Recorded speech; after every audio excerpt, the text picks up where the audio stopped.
हालात गरीब हो तो चलेगा, किंतु सोच भिखारी की नहीं होनी चाहिए। तो मैं आपके हालात को अमीर बनाने आ गया हूं।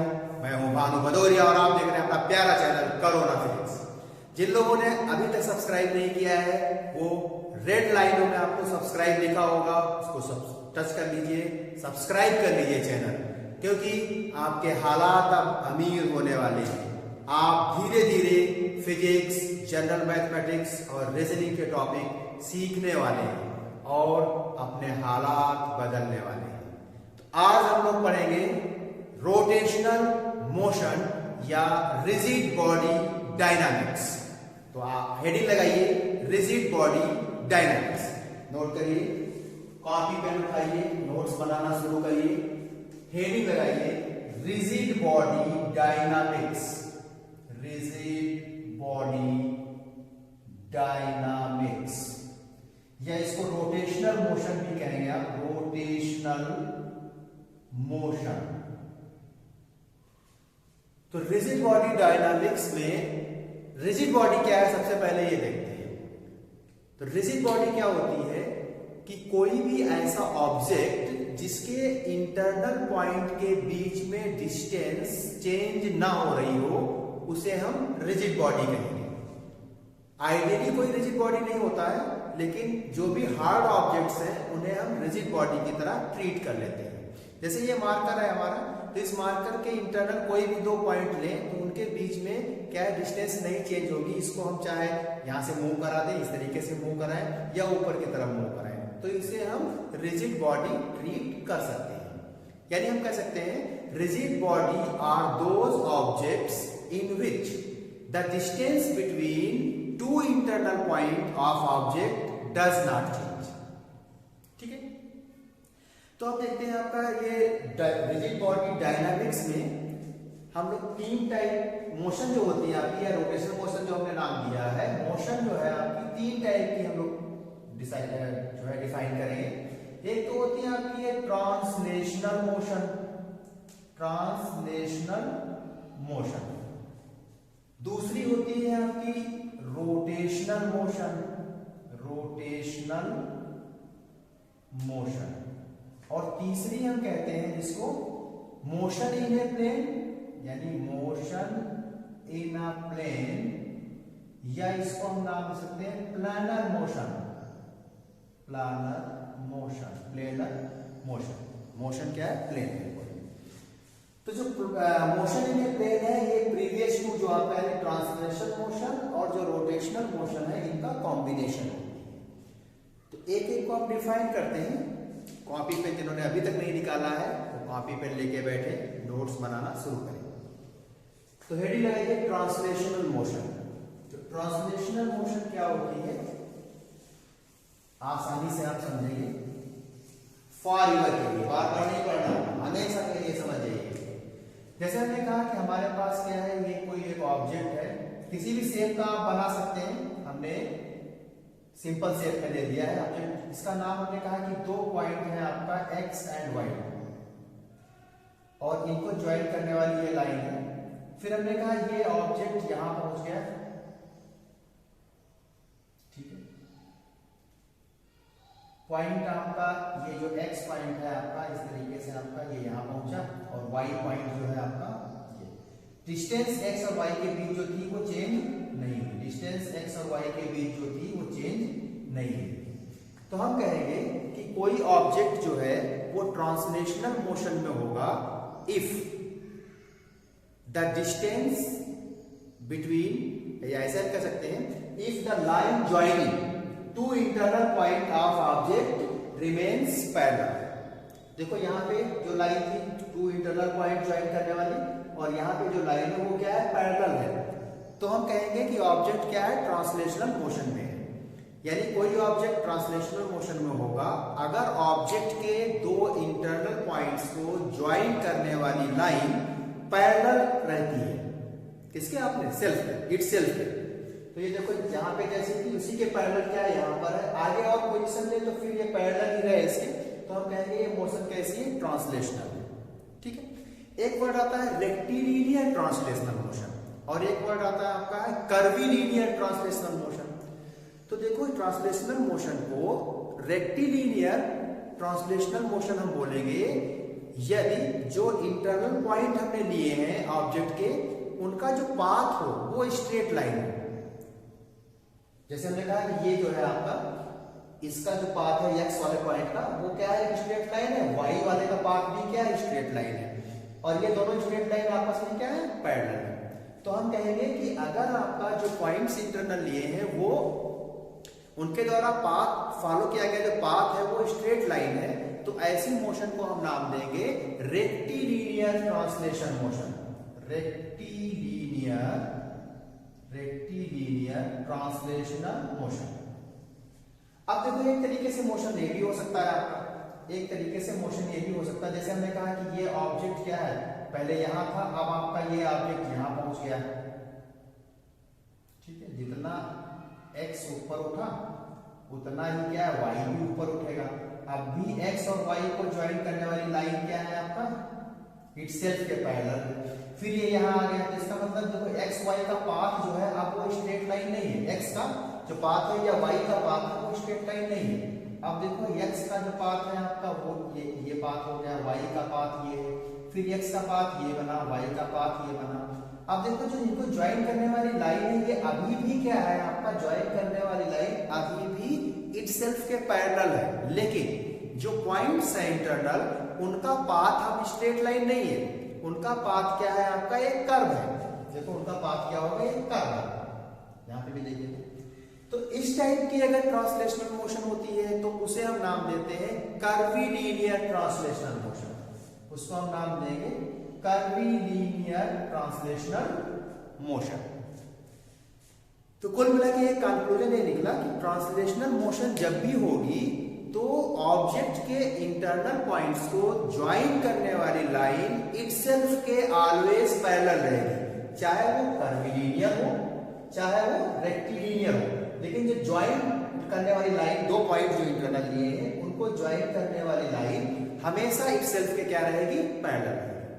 यानी हम एक फाइनली कह सकते हैं कि इन translational motion the line joining two internal points of object remains parallel to itself, ठीक, always remains parallel to itself, ठीक।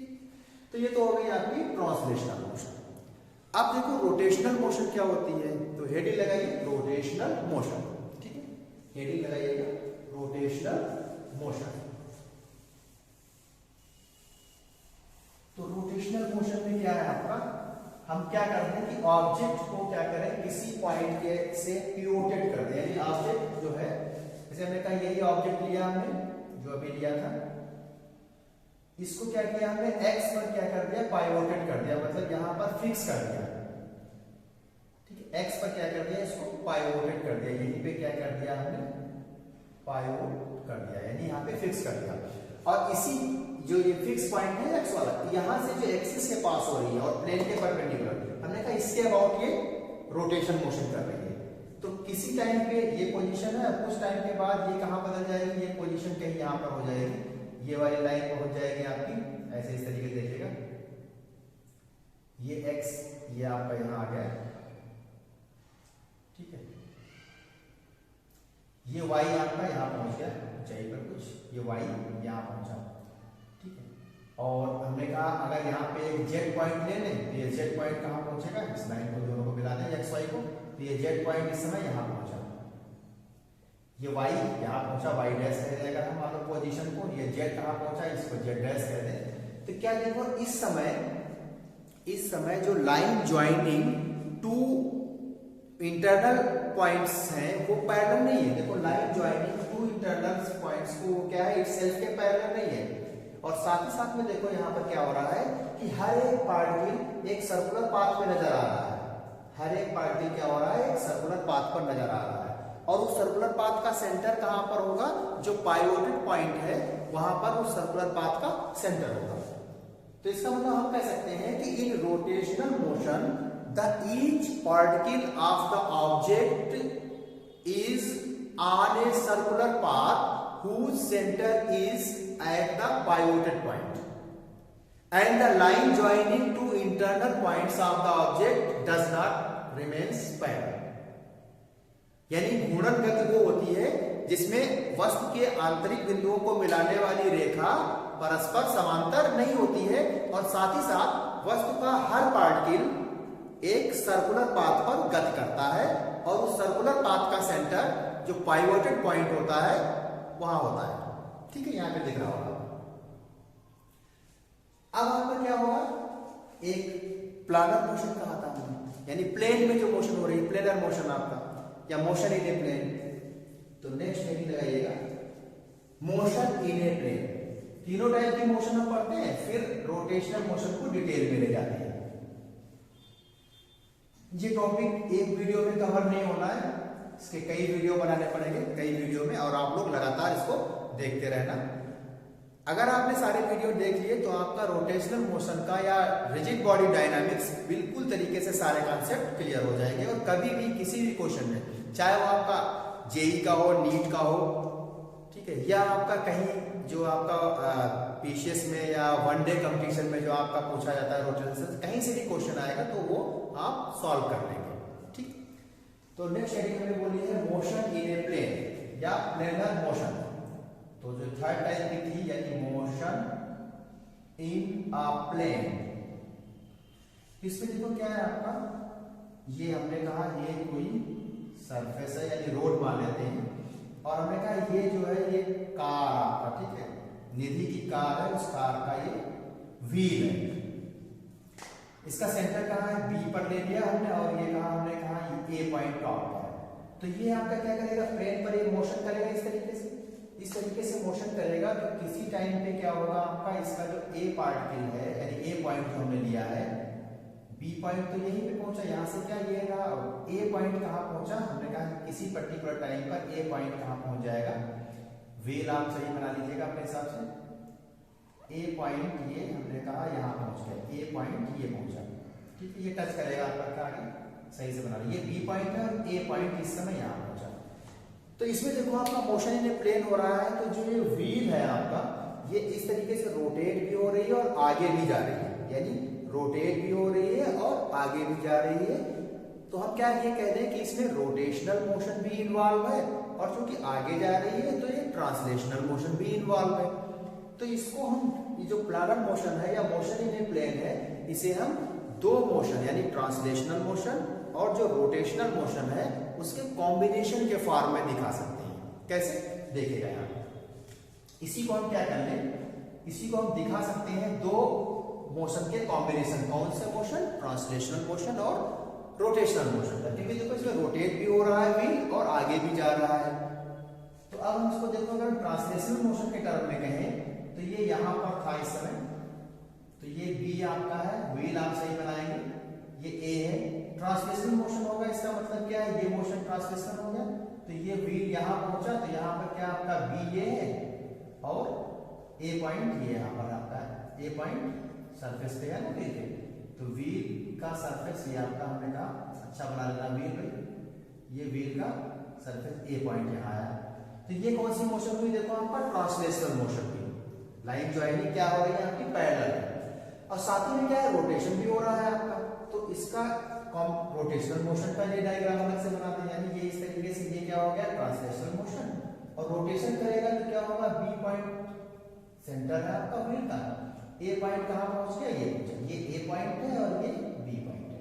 तो इसका मतलब क्या हम कह सकते हैं, ये वाली जो मोशन है मोशन इन ए प्लेन, वो इन दो मोशन का कॉम्बिनेशन है, क्योंकि ये व्हील आगे भी बढ़ रहा है और रोटेशन भी कर रहा है। तो रोटेशन ये दिखा रहा है आपका, और आगे जो बढ़ रहा है वो ये आपका डायग्राम दिखा रहा है। तो इसका मतलब हम कह सकते हैं, क्योंकि देखो बी यहाँ था, यहाँ पहुंचा तो वो ये फिगर दिखा रहा है, और ए रोटेट होकर के यहाँ पहुंच गया था तो ये फिगर दिखा रहा है।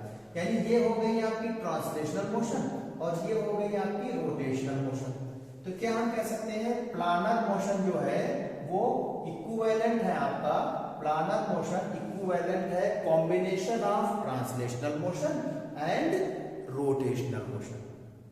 कॉम्बिनेशन है ट्रांसलेशनल मोशन और रोटेशनल मोशन का, नोट कर लीजिए।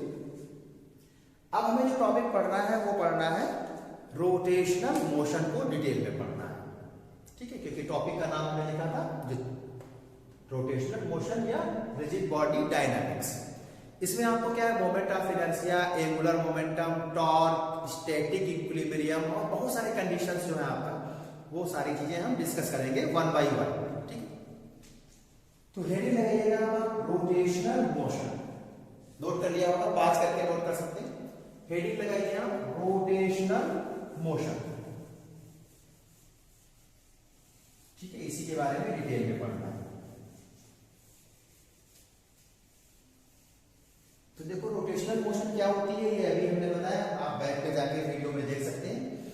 जैसे हमने कहा कि ये इस तरीके से आपका कोई ऑब्जेक्ट था, आप एक शेप बदल दे रहे हैं, और फिर ये इस पॉइंट, ये क्या है आपका पाइवोटेड पॉइंट है आपका, यानी यहां से क्या है, ये हिंज्ड है और इस एक्सिस के अबाउट ये रोटेट कर सकता है।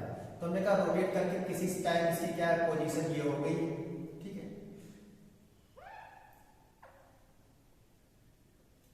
ऑब्जेक्ट कुछ इस तरीके का है। ठीक है, मान लेते हैं ओ पॉइंट पे पाइवोटेड है, और ये आपका क्या नाम है, हमने कहा कि ये ओ, और यहाँ पर हमने कहा ए पॉइंट है, और अब आपका ए पॉइंट यहाँ पहुंच गया है। डायग्राम में ये शेप आप थोड़ा चेंज हो गया, सही कर लीजिएगा। ठीक है, मान लेते हैं, और यहाँ पर बी पॉइंट है वो यहाँ पहुंचा, यहाँ पे सी पॉइंट है ये पहुंचा, यानी सी पॉइंट यहाँ पहुंचा, बी पॉइंट यहाँ पहुंचा, और ए पॉइंट यहाँ पहुंचा। तो यहाँ पे हम देख रहे हैं कि जब रोटेशनल मोशन होती है किसी पाइवोटेड पॉइंट के अबाउट या फिक्स्ड एक्सिस के अबाउट, तो हर एक पार्टिकल ऑब्जेक्ट का एक सर्कुलर पाथ पर होता है, और जो लाइन ज्वाइनिंग टू पॉइंट्स होते हैं आपके ऑब्जेक्ट के इंटरनल पॉइंट्स को ज्वाइन करने वाली लाइन पैरेलल नहीं है। देखो ओसी को ज्वाइन करने वाली लाइन आपस में पैरेलल नहीं है ड्यूरिंग रोटेशनल मोशन। तो हर एक पार्टिकल कहाँ होगा, सर्कुलर पाथ पर होगा, और जो line joining two internal points होते हैं वो पैरेलल नहीं होती है रोटेशनल मोशन। अब इसमें आगे बढ़ने से पहले कुछ टर्म हम यहाँ पे डिफाइन कर लेते हैं, और लीनियर मोशन और रोटेशनल मोशन को कंपेयर करके वो टर्म आपको हम बता रहे हैं यहाँ पे। लीनियर मोशन के बारे में आप लोग पढ़ चुके हैं, उसका भी वीडियो आएगा, तो देखिएगा आपका कुछ टर्म है वो नोट कर लीजिएगा। ये आपका जो लीनियर मोशन में टर्म यूज होगा, ये रोटेशनल मोशन में टर्म यूज होगा। जैसे देखो लीनियर मोशन में आप जो डिस्टेंस है उसे एस कहेंगे, ठीक है, लीनियर डिस्टेंस। रोटेशनल मोशन में उसे हम कहेंगे आपका एंगुलर डिस्प्लेसमेंट, ये लीनियर डिस्प्लेसमेंट हो गया। और जो हमने पढ़ी थी equations s is equal to ut plus half at square, उसमें s क्या होता है, डिस्प्लेसमेंट होता है। लीनियर मोशन का जो वीडियो आएगा तो उसमें ये हम आपको प्रूफ करके दिखाएंगे।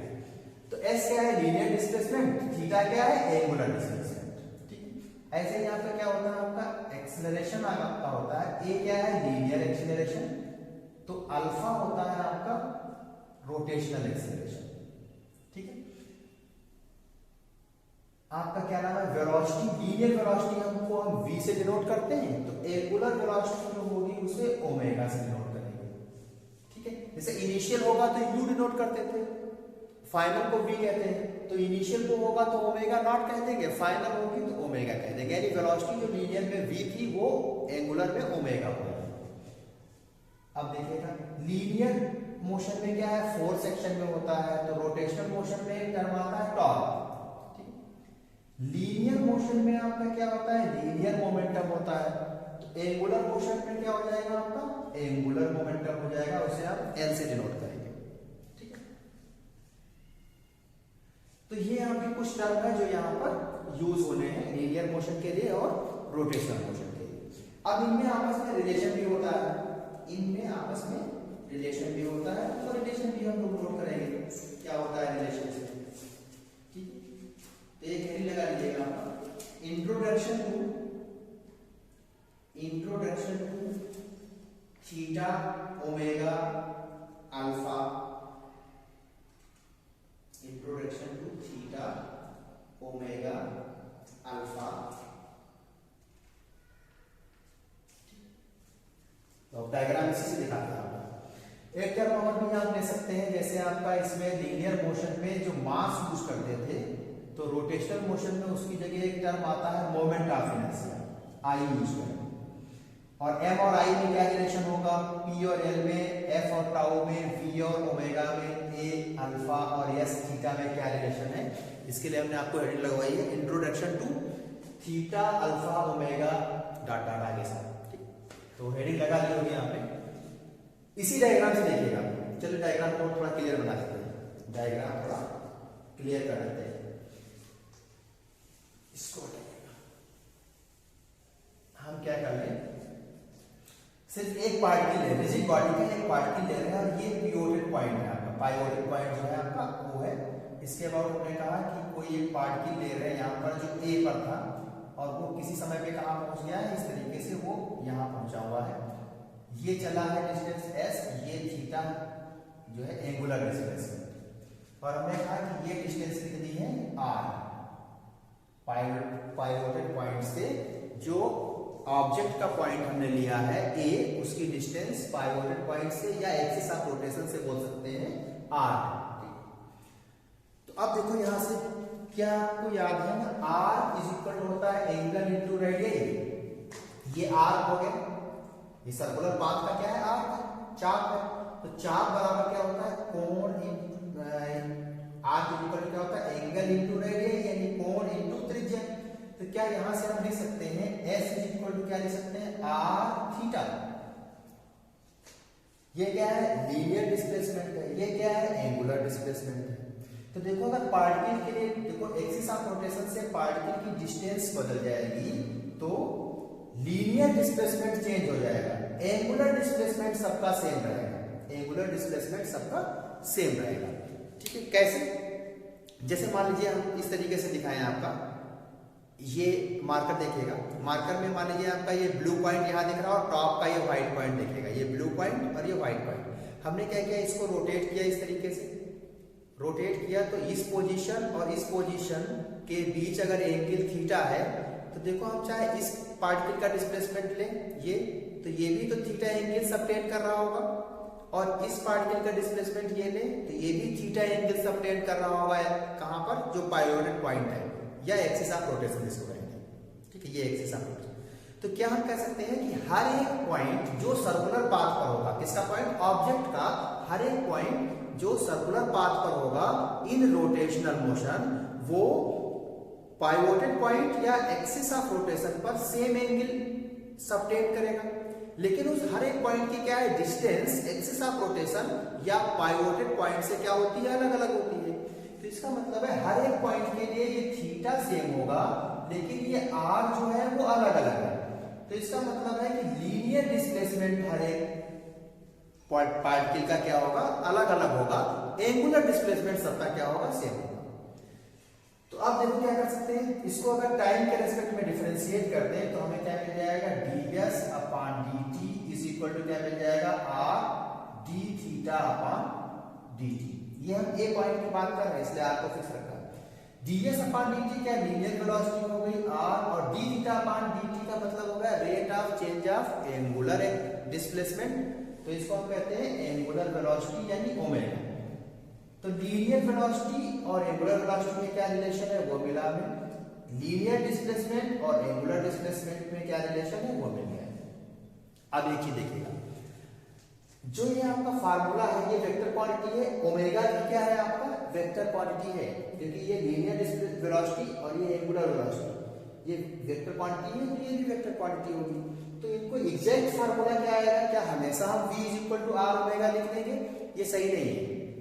एग्जैक्ट फार्मूला क्या आएगा वो हम दिखाते हैं। और एक चीज और देखिएगा कि जो ओमेगा है एंगुलर वेलोसिटी है, ये भी एक वेक्टर क्वांटिटी है।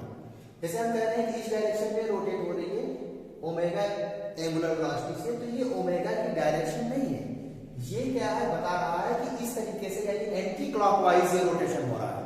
और अगर हम एरो लगा के ऐसे एरो लगाएंगे तो इसका मतलब रोटेशन क्या हो रहा है, क्लॉकवाइज। ओमेगा की ये डायरेक्शन नहीं है, ओमेगा की जो डायरेक्शन है वो हम लगाते हैं राइट हैंड थंब रूल से, राइट हैंड थंब रूल से। और ये क्या होती है, जिस प्लेन में रोटेशन होगा उस प्लेन के परपेंडिकुलर डायरेक्शन होती है। जैसे मान लीजिए हमने कहा कि ये हमने जो ऑब्जेक्ट है उसको रोटेट किया इस तरीके से एंटी क्लॉकवाइज, तो हम क्या करते हैं, राइट हैंड थंब रूल क्या है कि जिस डायरेक्शन में रोटेशन हो रहा है राइट हैंड की फिंगर उस डायरेक्शन में कर्व करें। जैसे ये रोटेशन हो रहा है तो राइट हैंड की फिंगर हम क्या करेंगे, जिस डायरेक्शन में रोटेशन है उधर कर्व करेंगे, तो थंब की जो डायरेक्शन होगी वो ओमेगा की डायरेक्शन दिखाएगी। ठीक है, तो इसका मतलब इस रोटेशन के लिए जो ओमेगा क्या होगा, इस रोटेशन के लिए ओमेगा क्या होगा, प्लेन के परपेंडिकुलर आउटवर्ड, यानी normally outward to the plane. और यही रोटेशन अगर इस तरीके से हो रहा होता तो राइट हैंड रूल लगाते तो क्या करते हैं, इस तरीके से कर्व करते हैं। तो यू जब कर्व करेंगे तो इसका मतलब थंब कहां जा रहा है, इनटू द प्लेन। तो जब क्लॉकवाइज रोटेशन होगा तो ओमेगा की डायरेक्शन यानी एंगुलर वेलोसिटी की डायरेक्शन क्या होगी, into the plane, perpendicular and into the plane. और जब एंटी क्लॉकवाइज रोटेशन हो रहा होगा तो ओमेगा की डायरेक्शन क्या होगी, normally outward to the plane. ठीक है, तो इसका मतलब ओमेगा कहां होगा इस समय, ये होगा इस डायरेक्शन में। अब देखते हैं v और ओमेगा के बीच एग्जैक्ट रिलेशन क्या है, v और ओमेगा के बीच एग्जैक्ट रिलेशन क्या है। तो इसके लिए देखो हम क्या करेंगे, ये सर्कुलर पाथ कंप्लीट करना, मान लीजिए ए पार्टिकल का ये सर्कुलर पाथ हमने क्या किया, कंप्लीट कर दिया इस तरीके से। देखिए ये क्या है r, यहां पर वेलोसिटी निकालेंगे आपका लीनियर वेलोसिटी। तो क्या हम टेंजेंट जो होगा सर्कुलर पाथ पर जो वेलोसिटी किसी पॉइंट पर है वो क्या होगी, उस पॉइंट पर अगर हम टेंजेंट ड्रा करते हैं तो ये वेलोसिटी की डायरेक्शन होगी।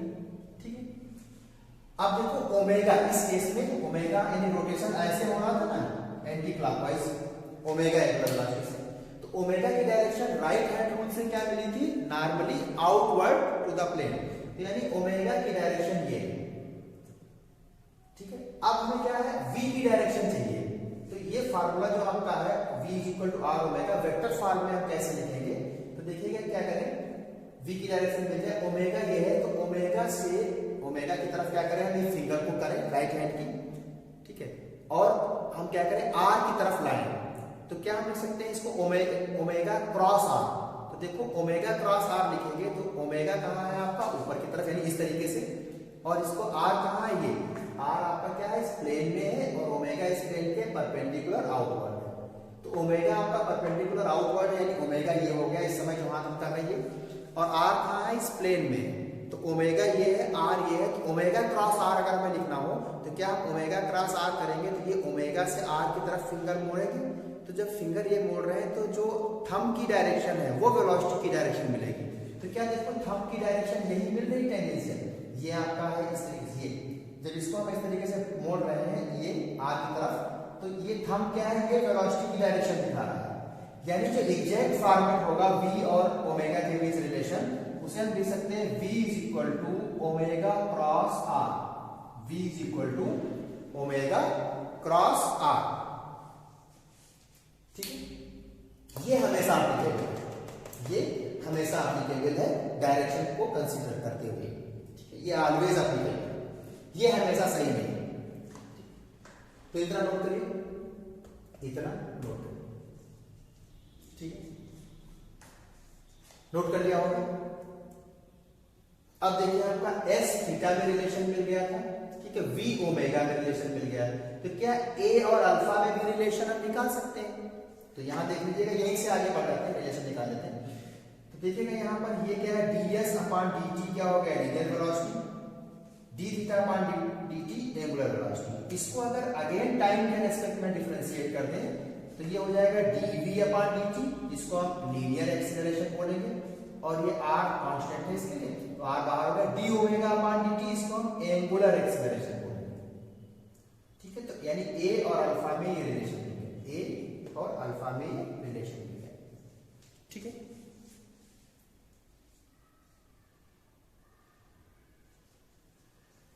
अब कुछ क्वेश्चन कर लेते हैं इसमें। ठीक है, कुछ क्वेश्चन करते हैं, फिर बाकी रिलेशन जो बचे उनमें रिलेशन निकालते हैं। बाकी जो आपका सिर्फ एफ टाउ पी एल और एम आई, इसमें कुछ न्यूमेरिकल करते हैं, थीटा एस और ओमेगा थीटा।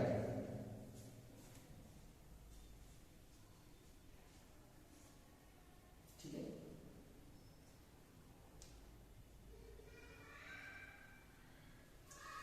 क्वेश्चन है आपका पहला, लिखिएगा, if theta is equal to 3t square minus 2, if theta is equal to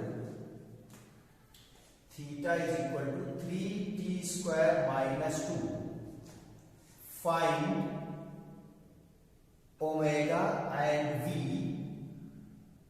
at t is equal to 5 seconds if r is equal to 5 centimetre, ठीक, if r is equal to 5 metre लीजिए, t second में ये metre में ले लिया, MKS system में आ जाएगी। तो थीटा गिवन है आपको, हमें क्या निकालना है, ओमेगा और v निकालना है। तो क्या देखो थीटा गिवन है तो क्या हम कर दें d थीटा अपान dt कर दें, तो ये ओमेगा मिल जाएगा और कितना मिल जाएगा यहां से देखो 6t, ये कांस्टेंट है 0 हो जाएगा डिफरेंस, तो ओमेगा हमें मिल गया 6t।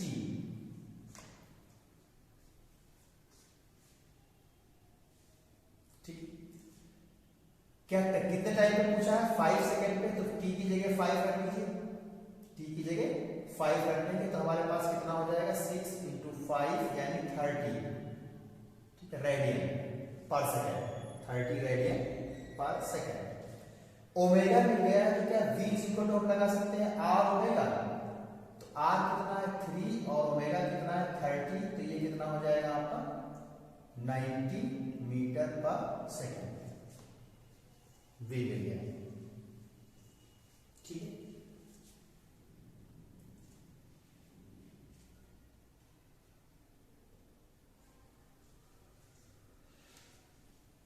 अब एक आपका इसका रिवर्स दे सकते हैं क्वेश्चन, इस तरीके से देखिएगा, अगर हम कहते हैं ओमेगा दिया है और थीटा पूछा जा रहा है आपसे, ठीक है, यानी दिया हुआ है कि ओमेगा इज इक्वल टू दिया हुआ है आपका टी स्क्वायर माइनस 2, तो फाइंड करना है आपको theta at t is equal to 3 second. Condition दी है if t is equal to 0, if at t is equal to 0 theta is equal to 0, ये कंडीशन दे रखी है। तो इसको कैसे सॉल्व करोगे, इसमें क्या करना है आपका, ओमेगा दिया है थीटा निकालना है, तो क्या कर सकते हैं इसमें, ओमेगा को हम क्या लिखेंगे d theta upon d t is equal to t square minus 2, तो यहां से हम क्या d theta is equal to लिख सकते हैं t square d t minus 2 dt, हमें तो थीटा चाहिए, तो थीटा निकालने के लिए क्या करें, इंटीग्रल कर दें, यहां भी इंटीग्रल, इसका इंटीग्रल, तो थीटा का डी थीटा का इंटीग्रल क्या, थीटा इज इक्वल टू इधर क्या हो जाएगा टी क्यूब अपान 3 माइनस 2t और प्लस एक कांस्टेंट, क्योंकि लिमिट नहीं दी हुई है, रेंज नहीं दी है, लिमिट नहीं दी, यानी फाइनाइट इंटीग्रल नहीं है। जब भी फाइनाइट इंटीग्रल नहीं होता है एक कांस्टेंट हमें ऐड करना पड़ता है और उस कांस्टेंट की वैल्यू इनिशियल कंडीशन अप्लाई करके कैलकुलेट करते हैं, ठीक है। तो इनिशियल कंडीशन दी है कि t इज इक्वल टू 0 पर थीटा क्या है 0, तो इसमें t 0 रखते हैं, थीटा 0 रखते हैं, तो यहां से c क्या मिल जाएगा 0 मिल गया। अब c 0 मिल गया तो इसका मतलब थीटा का एक्सप्रेशन हमारे पास ये आ गया और हमें थीटा निकालना कब है, t is equal to 3 second पे, तो इसमें t की जगह 3 रख दें, थीटा हमें मिल जाएगा, यानी t की जगह 3 रख देंगे तो थीटा मिल जाएगा आपका 27 अपान 3 माइनस 6, ठीक है, 3 की पावर 3 अपान 3, तो ये हो गया 9 माइनस 6 यानी 3 रेडियन, सही लिखा। तो ये मिल गया, इस टाइप से आपके क्वेश्चन मिल सकते हैं, थोड़ा और वेरिएशन हो सकता है, आप और ट्राई करेंगे।